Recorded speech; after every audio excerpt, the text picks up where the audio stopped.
What if skipping this year quietly steals 10 years from your future? It sounds crazy, but I've seen it happen, and almost did it myself. See, when the market has a big run, like the last 3 years, we start telling ourselves a story. It's too late now. I'll just wait for the dip. Things have been good, so they must get bad. And that story feels smart. It feels safe, but it's built on fear, not facts. The truth, sitting on the sidelines can cost you far more than making a slow, smart move forward. That's what this video is about. Disclaimer: this video is for educational purposes only and not financial advice. Investing involves risk, including loss of principal. Past performance does not guarantee future results. Not hype, not guesses, just 5 ETFs I'm looking at for 2026. Each one chosen because it does a job your portfolio may need right now. And no, we're not talking about the usual S&P 500 or total market funds. These are specific themes: tech, income, infrastructure, but picked with rules to manage risk. And I'll also share one simple rule I use to keep theme ETFs from turning into a gamble. I call it my Seatbelt Rule, and it saved me from some dumb mistakes in the past. So if you've ever thought, I want to invest this year, but I'm not sure where to start, this one's for you. Let's begin. Last week, I was in line at my usual coffee spot. Nothing dramatic, just a slow morning checking my portfolio on my phone like I always do. You know that scroll, swipe, refresh, compare, and for a second, I felt it, that weird, tight feeling in my chest. I saw how well some stocks had done last year and how I wasn't in them. Right behind me, someone said to their friend, "Market's been crazy, I'm just waiting for it to crash." And I nodded a little, not out loud, but in my head, because I've said that before. See, that moment exposed something about how I invest. I want to feel like I'm making the smart move, but really, I just want to feel comfortable. Comfort tells us to wait when we should act. Fear tells us to chase when we should pause. And when those two emotions start running the show, it's easy to forget what we're really trying to do with our money. For me, it's not about winning fast. I used to think it was. But I've learned what I actually need is something that builds, even when I feel unsure. And that's why this video isn't really about 5 ETFs. It's about what job each of those ETFs can do for your portfolio. Because when an ETF doesn't have a job, we don't know why we bought it. And when it drops, we don't know whether to hold, trim, or bail. That's when people panic sell. I've done it, but I'll show you how to avoid that with one rule I wish I had used years ago. Before I ever buy an ETF now, I ask it 3 simple questions. First, what is this ETF for? Is it giving me stability? Is it giving me growth? Is it covering a theme I believe in? Second, what can go wrong with it? Can it drop 20% in a week? Will it act weird when rates change? Third, when would I sell or trim it? If it grows too big? If the theme changes? If I need to rebalance? That's it.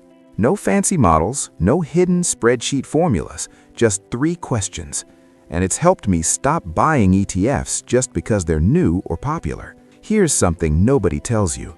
More ETFs doesn't mean more safety. If you hold 12 ETFs that all move the same way, you're not diversified, you're just busy. In a minute, I'll show you the ETF I call my calm core, the one that helped me stay invested when everything felt uncertain. But first, remember this: if you don't know the job your ETF is doing, it can't help you when the market gets loud, and it will. Let's move into ETF number 1. The first ETF on my list is the one that keeps me in the game. It's not flashy, it doesn't go viral, but it helps me avoid the biggest mistake an investor can make: selling at the wrong time. It's called VIG, which stands for Vanguard Dividend Appreciation ETF. But don't worry about the name. Just think of it as the ETF that holds strong, steady businesses, the kind that pay a dividend and raise it every year. Why does that matter? Because dividend growth is a signal. A company can't fake it. To raise dividends, they need real cash, real profits, and smart leadership. That kind of consistency gives me something to hold on to, even when headlines get loud. And here's the truth: when markets drop, most people don't panic because the value disappeared. They panic because they feel like nothing is working. But if I'm holding companies that keep raising my payout even in a rough patch, I don't feel stuck. I feel anchored. That's the behavioral part. Steady cash gives you a reason to stay calm. And VIG is built on that. Also, it's cheap. The expense ratio is just 0.05%. That's $5 per year on every $10,000 you invest. A lot of people pay more than that in monthly bank fees. Now here's a common myth. If the dividend yield is low, it's not worth it. But that's short-term thinking. VIG's yield is modest, usually around 2 to 5%, but the companies inside it grow those dividends over time, and that growth compounds. This isn't the ETF that makes you rich in a month. It's the ETF that helps you stay invested for 10 years without flinching. Next, let's talk about the one thing every company has to spend money on, even when times get tough. ETF number 2 is called BUG, and it tracks cybersecurity companies. And here's the key idea. When a company runs low on cash, they might pause marketing, or delay hiring, or cut back on projects. But you know what they can't stop paying for? Cybersecurity. Because the moment they do, they risk everything. Their systems, their data, their customers' trust. Now I like BUG because it gives me a slice of that entire sector. I don't have to guess which company wins, I just get the full basket. But I also respect how concentrated it is. BUG only holds around 30 stocks, and over half of the ETF is tied up in just the top 10. That means it can swing more than broader funds, so I treat it as a theme, not a core holding. Still, the reason it earns a spot on this list is simple. Cybersecurity is no longer optional. It's not a tech luxury, it's protection. We lock our doors at night even if crime is down. Companies protect their networks even when business is slow. And that steady, non-negotiable demand is what makes BUG such a powerful long-term idea. But it's not without risk. Like I said, it's more concentrated, and it's still part of the tech sector, so it can move fast in both directions. Up next, we'll stay in tech, but shift the focus. I'm going to show you how I approach AI in 2026 without betting my entire future on one shiny stock. Let's talk ETF number 3. ETF number 3 is ARTI, short for iShares Future AI and Tech ETF. Now let's be real.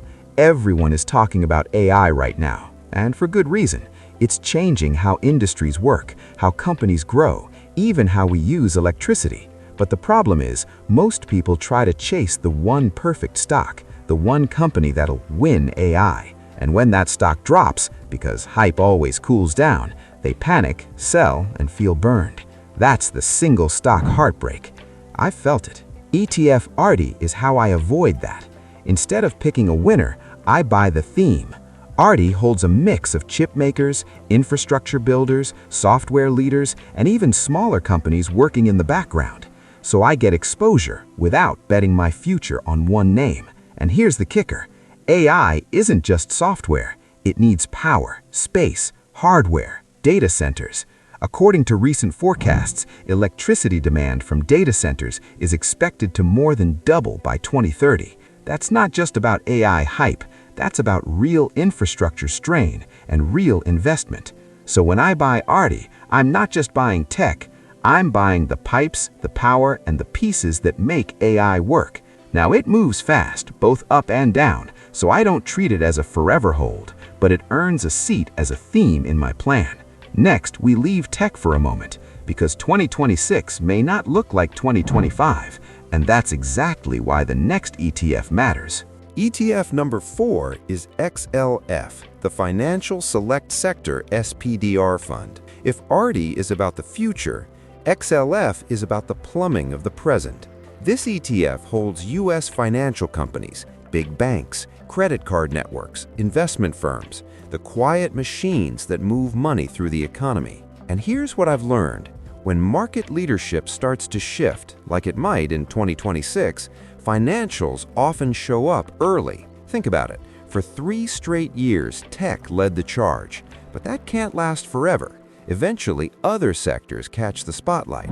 XLF is my broadening bet. If the rally spreads out beyond mega-cap growth, financials are usually right there to catch the upside. Now, people sometimes say, Aren't banks just tied to interest rates? Sure, but that's not the full story. Banks are about activity. When people buy homes, swipe cards, start businesses, trade, borrow, financials benefit. That's why XLF isn't just some boring sector play. It's an income engine that kicks in when things pick up. One thing to note, it's pretty concentrated. Just the top 10 holdings make up over 50% of the entire ETF, so it's not a sleepy index fund. I keep it as a moderate slice, not a foundation. Now for our final ETF, we're going back to tech, but from a very different angle. Because there's one physical material that powers all this digital growth, and barely anyone's talking about it. ETF number 5 is COPX, and is probably the most surprising one on this list. It's a copper miners ETF. Not software, not banks, not cloud or crypto. Copper. Why? Because while everyone's watching the shiny AI stocks, there's a silent engine behind the scenes. Electricity. Every AI server, every EV, every data center, every upgrade to the grid, they all need copper. Lots of it. This isn't a theory, it's happening. And according to S&P Global, global copper demand is expected to rise 50% by 2040. 50%! That's not just because of AI, it's the entire electrification shift. EVs, clean energy, storage, infrastructure. So COPX gives you exposure to the companies that mine this essential metal. Now, is it volatile? Yes. Miners move fast. They react to prices, politics, and global supply. But that's why I treat it like a theme, not a core. And here's the behavioral insight. People love story stocks, but materials, real world, dirty, overlooked, they're not exciting, which is exactly why they get mispriced. Copper isn't glamorous, that's why it's overlooked. But overlooked can be powerful if you respect the risk and size your position right.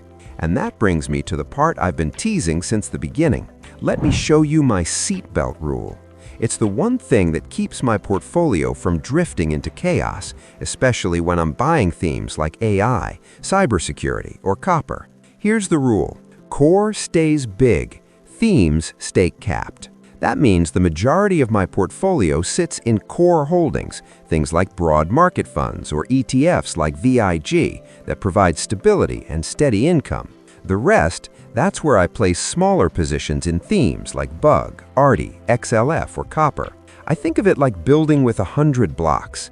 Maybe 70 blocks are core, and the remaining 30 are split between 2 or 3 themes I believe in. Never 50-50, never all in on one sector. Because when markets get shaky, rules beat moods.